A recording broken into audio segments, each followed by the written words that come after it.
Ultra spectaculaire, le moto trial est un mélange de puissance, d'équilibre et de finesse de pilotage. À Pau, les meilleurs spécialistes mondiaux ont découvert quelques heures avant la compétition le parcours concocté par l'organisateur avec des zones aux difficultés parfois impressionnantes. L'idée, c'est de faire des zones évolutives qui mélangent de la technique, précision et de la grosse marche pour pouvoir faire du spectacle. Donc ils partent avec le 3e rapport, ils emballent la moto à fond et l'embrayage, gaz en grand, et là il faut avoir le timing parfait pour pouvoir déclencher, appuyer sur les suspensions, tirer avec le maximum de force possible et se cramponner et monter sur cet obstacle.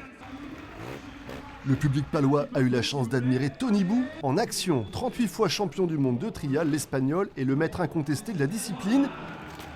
Il avale les obstacles avec une aisance déconcertante en maîtrisant sa moto 4 temps de 300 cm3 et 70 kg. C'est une vraie compétition, mais c'est surtout pour se faire plaisir avec le public. Il y a une vraie densité avec certaines zones de difficulté mondiale. Il n'y a peut-être pas le côté homogène d'un championnat du monde, mais les gens vont se rendre compte du niveau des pilotes.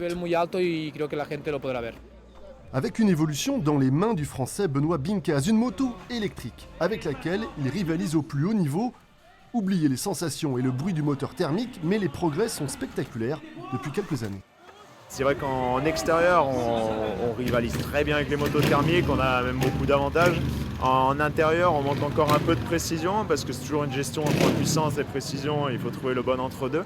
Donc voilà, c'est les premières années où la moto électrique peut rentrer dans ce type de parcours, donc il faut l'adapter, il faut travailler dessus, mais on peut le voir ce soir, on va être capable de rivaliser. Après Aix-en-Provence et Pau, le Trial Indoor Show est attendu dans 4 autres villes en France pour faire découvrir ce sport mécanique extrême.